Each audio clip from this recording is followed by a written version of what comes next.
नमस्कार, आप देख रहे हैं डेली 24 भारत। आपके साथ मैं हूं विदुषी मिश्रा। आइए रुक करते हैं देश की बड़ी खबरों की ओर। दिल्ली की सियासत से इस वक्त की सबसे बड़ी खबर सामने आई है। आम आदमी पार्टी के नेता और पूर्व मंत्री सौरभ भारद्वाज के 13 ठिकानों पर ईडी की बड़ी छापेमारी चल रही है। ईडी की टीमें उनके घर समेत कई जगहों पर तलाशी ले रही है।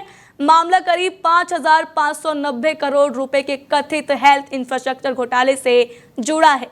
दरअसल साल 2018 से 19 में आम आदमी पार्टी सरकार ने 24 अस्पताल परियोजनाओं को मंजूरी दी थी। दावा किया गया कि 6 महीने में आईसीयू अस्पताल तैयार कर दिए जाएंगे, लेकिन हकीकत ये है कि अब तक काम का सिर्फ 50% हिस्सा ही पूरा हुआ है, जबकि 800 करोड़ रुपए से ज्यादा खर्च हो चुके हैं। कई प्रोजेक्ट्स बिना सही मंजूरी के शुरू कर दिए गए और लोकनायक अस्पताल की लागत 488 करोड़ से बढ़कर 1,135 करोड़ रुपए तक पहुंच गई है। इसी मामले में ईडी ने जुलाई में केस दर्ज किया था। इससे पहले जून में दिल्ली की एंटी करप्शन ब्रांच ने शिकायत दर्ज कराई थी। एसीबी का आरोप है कि अस्पतालों और पॉलिटेक्निकल प्रोजेक्ट्स में भारी अनियमितताएं हुई। तय समय सीमा में एक भी प्रोजेक्ट पूरा नहीं हुआ और सार्वजनिक धन का बड़े पैमाने पर दुरुपयोग किया गया। इस केस में 2 पूर्व स्वास्थ्य मंत्री सत्येंद्र जैन और सौरभ भारद्वाज दोनों की भूमिका जांच के घेरे में है। याद दिला दें, 22 अगस्त 2024 को उस समय के विपक्ष के नेता विजेंद्र गुप्ता ने विधानसभा में इस घोटाले की शिकायत दर्ज कराई थी। उन्होंने आरोप लगाया कि बजट में सुनियोजित हेरफेर किया गया है और निजी ठेकेदारों के साथ मिलीभगत कर अरबों रुपए का गबन किया गया है। अब ईडी की छापेमारी के बाद दिल्ली की राजनीति में भूचाल आ गया है। आम आदमी पार्टी इसे राजनीतिक बदले की कार्रवाई बता सकती है, जबकि विपक्ष इसे आप सरकार का सबसे बड़ा करप्शन केस कहकर घेरने की तैयारी में है। बड़ा सवाल यह है, क्या सौरभ भारद्वाज और आम आदमी पार्टी इन आरोपों से खुद को बचा पाएंगे या फिर ये घोटाला पार्टी के लिए सबसे बड़ा राजनीतिक झटका साबित होगा। वहीं सौरभ भारद्वाज के घर हुई ईडी की रेड पर आम आदमी पार्टी के नेता और दिल्ली के पूर्व मुख्यमंत्री आतिशी ने प्रतिक्रिया दी है। उन्होंने कहा है कि आज सौरभ भारद्वाज के यहाँ रेड क्यों हुई, क्योंकि पूरे देश में मोदी जी की डिग्री पर सवाल उठ रहे हैं।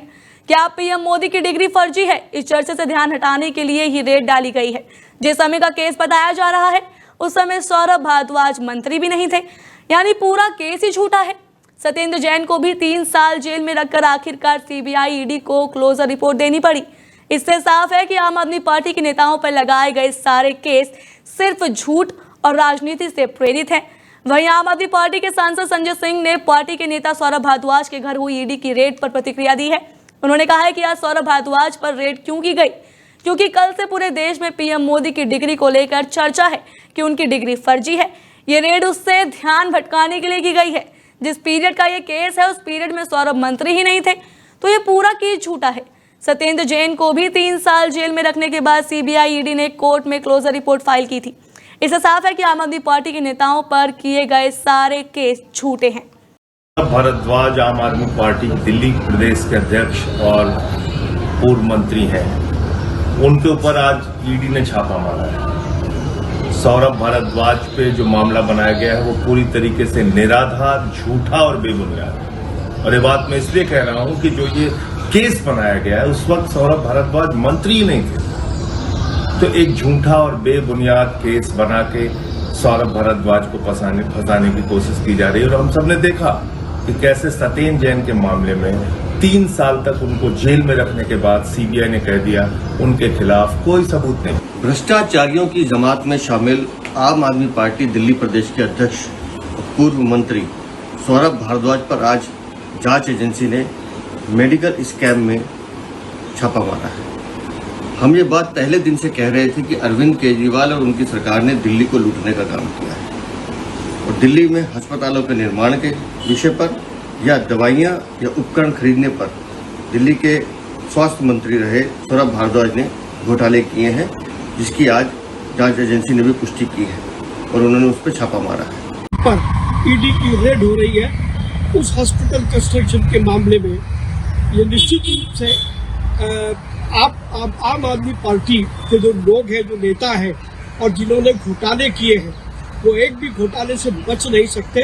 प्रधानमंत्री श्री नरेंद्र मोदी जी ने कहा था, जिन्होंने लूटा है उन्हें लौटाना पड़ेगा, चाहे वो कोई कितने ही बड़े पद पर क्यों ना हो। जरा ये ईडी की रेड के बाद सच्चाई सामने आएगी और कानून अपना काम करे। दिल्ली के लिए खतरे की दस्तक। राजधानी में यमुना नदी का जलस्तर लगातार बढ़ रहा है और अब ये खतरे के निशान के बहुत करीब पहुंच चुका है। पुराने यमुना पुल से मिल रही ये लाइव तस्वीरें देखिए। नदी का पानी तेजी से बढ़ता हुआ साफ दिखाई दे रहा है। लगातार बारिश हो रही है और प्रशासन की चिंता और ज्यादा बढ़ गई है। यमुना किनारे बसे निचले इलाकों में बाढ़ का खतरा मंडरा रहा है। लोगों को सतर्क रहने के निर्देश दिए गए हैं। प्रशासन ने राहत और बचाव टीमें भी अलर्ट मोड पर रखी है। मौसम विभाग का अनुमान है कि अगले 24 घंटे राजधानी और आसपास के इलाकों में और बारिश हो सकती है। यानी साफ है, अगर पानी का ये स्तर और बढ़ा तो हालात बिगड़ सकते हैं। फिलहाल सबसे बड़ी चुनौती यही है कि पानी का दबाव निचले इलाकों को प्रभावित ना करे, लेकिन तस्वीरें बता रही है कि खतरा टलने वाला नहीं है। बड़ी खबर उत्तर प्रदेश के कुशीनगर से आ रही है, जहां श्रद्धालुओं से भरी बस और ट्रक की जोरदार टक्कर हो गई। हादसा इतना भीषण था कि बस ड्राइवर की मौके पर ही मौत हो गई, जबकि 20 श्रद्धालु घायल हुए हैं, जिनमें से 6 की हालत गंभीर बताई जा रही है। जानकारी के मुताबिक ये बस अजमेर शरीफ से लौट रही थी। NH 28 पर हाटा कोतवाली इलाके में अचानक बस अनियंत्रित हो गई और सामने से जा रहे ट्रक से जा भिड़ी। टक्कर इतनी जोरदार थी कि मौके पर चीख पुकार मच गई। घायलों में ज्यादातर महिलाएं और बुजुर्ग शामिल है। सभी श्रद्धालु बिहार के मोतिहारी जिले के रहने वाले बताए जा रहे हैं। पुलिस और स्थानीय लोग तुरंत मदद के लिए पहुंचे और सभी घायलों को अस्पताल में भर्ती कराया गया। गंभीर रूप से घायल यात्रियों को गोरखपुर मेडिकल कॉलेज रेफर कर दिया गया है। सबसे बड़ी बात, हादसे के बाद ट्रक ड्राइवर मौके से फरार हो गया। पुलिस ने ट्रक को कब्जे में ले लिया है और फरार ड्राइवर की तलाश की जा रही है। फिलहाल सभी घायलों का इलाज जारी है, लेकिन इस दर्दनाक हादसे ने एक बार फिर सवाल खड़ा कर दिया है कि आखिर सड़कों पर हादसे कब रुकेंगे। अमेरिका की राजनीति और अर्थव्यवस्था से जुड़ी इस वक्त की सबसे बड़ी खबर, राष्ट्रपति डोनाल्ड ट्रंप ने फेडरल रिजर्व की गवर्नर लिसा कुक को उनके पद से हटा दिया। ट्रंप ने अपने social media platform truth social पर इसका ऐलान किया और कहा कि कुक को तत्काल प्रभाव से हटाया जा रहा है। लिसा कुक को 2022 में राष्ट्रपति जो बाइडेन ने नियुक्त किया था और वो फेडरल रिजर्व बोर्ड की पहली अश्वेत महिला गवर्नर बनी थी, लेकिन अब उन पर मार्गेज फ्रॉड यानी गृह ऋण धोखाधड़ी का आरोप लगा है। फेडरल हाउसिंग फाइनेंस एजेंसी के डायरेक्टर और ट्रंप समर्थक बिल पुलटे का आरोप है कि कुक ने 2021 में मिशिगन और अटलांटा में 2 घर खरीदे और दोनों जगह अपने लोन एग्रीमेंट में इसे मुख्य निवास बताया, जबकि ऐसा करना नियमों के खिलाफ है और इसे फ्रॉड माना जाता है। ट्रंप ने पहले कुक से इस्तीफा मांगा था और चेतावनी दी थी कि अगर वो नहीं मानती तो उन्हें बर्खास्त कर देंगे। आखिरकार 26 अगस्त को ट्रंप ने अपना वादा निभाते हुए लिसा कुक को हटा ही दिया। लिसा कुक का कहना है कि मेरे खिलाफ ये आरोप 4 साल पुराने हैं, जब मैं फेडरल रिजर्व में भी नहीं थी। मैं किसी ट्वीट के दबाव में इस्तीफा नहीं दूंगी, लेकिन ट्रंप प्रशासन ने उनके जवाब का इंतजार नहीं किया। अब सवाल उठ रहा है कि क्या राष्ट्रपति के पास वाकई गवर्नर को हटाने का अधिकार है। कानून कहता है कि राष्ट्रपति किसी गवर्नर को सिर्फ गंभीर पेशेवर कदाचार या दुराचार के कारण ही हटा सकता है, यानी ये मामला सुप्रीम कोर्ट तक जा सकता है। अगर कोर्ट ने ट्रंप के फैसले को बरकरार रखा तो फेडरल रिजर्व बोर्ड में ट्रंप समर्थक गवर्नरों की संख्या बहुमत में पहुंच सकती है, जिसका सीधा असर अमेरिका की ब्याज दरों और वैश्विक आर्थिक नीतियों पर पड़ेगा।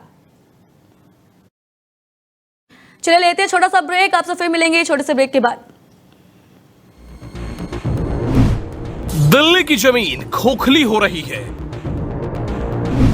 कृतिनगर, करोल बाग जोन, जहां सपनों के महल बनते हैं, लेकिन पीछे चलता है भूमाफिया का काला खेल। सूत्रों के अनुसार इस खेल का सरताज है अमित बजाज, उसके साथ वेल्ड हाई कंपनी के गौतम सेठी और राकेश जौली, एवीएस कंस्ट्रक्शन का अक्षय शर्मा, जो जेल से बाहर आते ही फिर से अवैध धंधे में कूद पड़ा।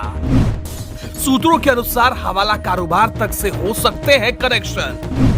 और व्हाइट फ्लायर का मालिक प्रणदीप कृष्ण, यह भी किसी समय कॉल सेंटर के धंधे में था।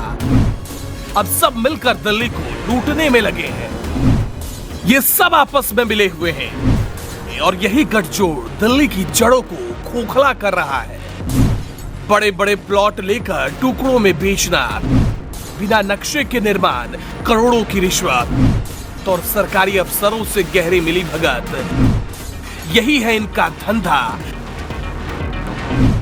यही है दिल्ली का सबसे बड़ा लैंड स्कैम। अब बड़ा सवाल, कब होगी इनके खिलाफ ईडी और सीबीआई की जांच?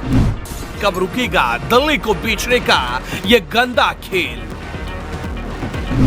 डेली 24 भारत का धमाकेदार खुलासा बहुत जल्द।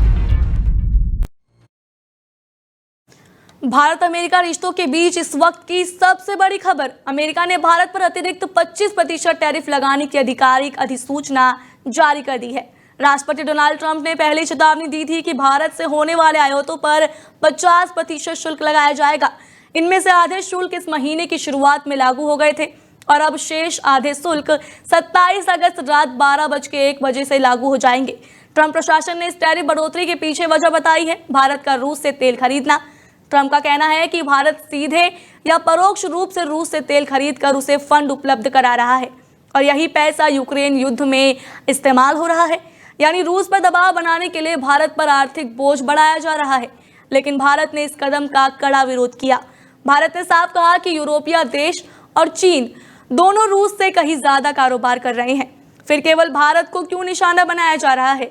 भारत ने अमेरिका को यह भी याद दिलाया कि अमेरिका खुद भी रूस से कुछ उत्पाद खरीदता है।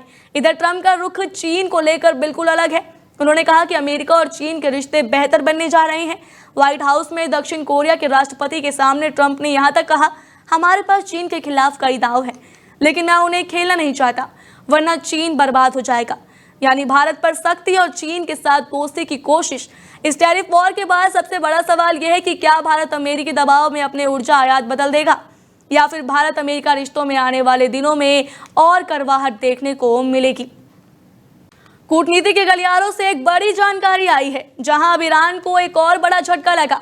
दरअसल ऑस्ट्रेलिया ने ईरान से अपने राजनयिक संबंध तोड़ दिए हैं। ऑस्ट्रेलिया प्रधानमंत्री एंथनी अल्बानीज ने ऐलान किया है कि ईरान की रिवॉल्यूशनरी गार्ड को अब आधिकारिक तौर पर आतंकी संगठन घोषित किया जाएगा।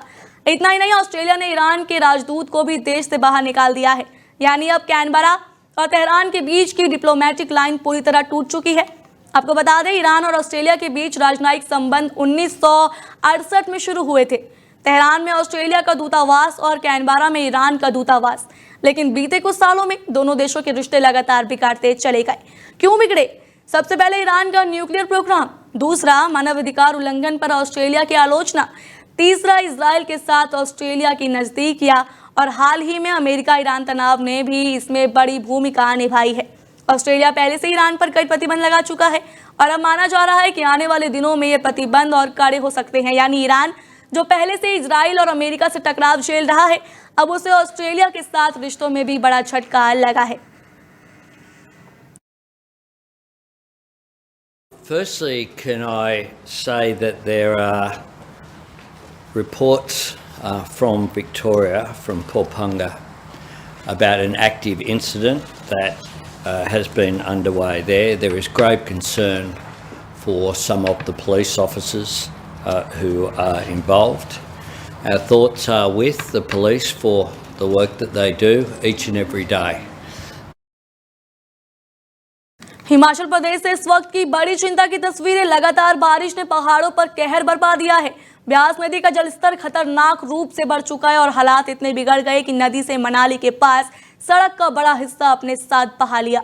इन तस्वीरों को देखिए, जहां कभी पर्यटक मनाली की ओर जाते थे, वहां अब सड़क का नामो निशान तक मिट चुका है। नदी का पानी उफान पर है और सड़क का पूरा हिस्सा ब्यास में समा गया है। इस वजह से मनाली से लेह और लाहौल स्पीति जाने वाले मुख्य मार्ग पूरी तरह बंद हो चुका है। सैकड़ों गाड़ियां बीच रास्ते में फंसी हैं। यात्रियों में अफरा तफरी मची हुई है। इधर मौसम विभाग ने अगले 2 दिनों के लिए रेड अलर्ट जारी किया है। खासकर मंडी, कांगड़ा और चंबा जिलों में अगले 48 घंटे तक भारी बारिश से बहुत ज्यादा नुकसान हो सकता है और इसकी चेतावनी भी दे दी गई है। प्रशासन ने पर्यटकों और स्थानीय लोगों को सतर्क रहने की सलाह भी दी है। राहत बचाव टीमें अलर्ट पर है, लेकिन लगातार बारिश और भूस्खलन के खतरे से हालात और मुश्किल हो रहे हैं। यानी साफ है, पहाड़ों पर फिलहाल हालात बहुत गंभीर है और अगर बारिश का ये सिलसिला थामा नहीं तो तबाही और बड़ी हो सकती है।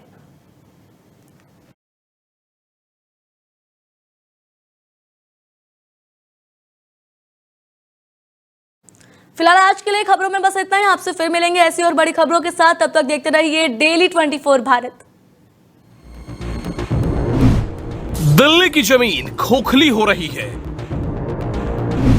कृतिनगर, करोल बाग जून, जहां सपनों के महल बनते हैं लेकिन पीछे चलता है भूमाफिया का काला खेल। सूत्रों के अनुसार इस खेल का सरताज है अमित बजाज, उसके साथ वेल्ड हाई कंपनी के गौतम सेठी और राकेश जौली, एवीएस कंस्ट्रक्शन का अक्षय शर्मा जो जेल से बाहर आते ही फिर से अवैध धंधे में कूद पड़ा। सूत्रों के अनुसार हवाला कारोबार तक से हो सकते हैं कनेक्शन। और व्हाइट फ्लायर का मालिक प्रणदीप कृष्ण यह भी किसी समय कॉल सेंटर के धंधे में था। अब सब मिलकर दिल्ली को लूटने में लगे हैं। ये सब आपस में मिले हुए हैं और यही गठजोड़ दिल्ली की जड़ों को खोखला कर रहा है। बड़े बड़े प्लॉट लेकर टुकड़ों में बेचना, बिना नक्शे के निर्माण, करोड़ों की रिश्वत और सरकारी अफसरों से गहरी मिलीभगत, यही है इनका धंधा। यही है दिल्ली का सबसे बड़ा लैंड स्कैम। अब बड़ा सवाल, कब होगी इनके खिलाफ ईडी और सीबीआई की जांच? कब रुकेगा दिल्ली को बेचने का यह गंदा खेल? डेली 24 भारत का धमाकेदार खुलासा बहुत जल्द।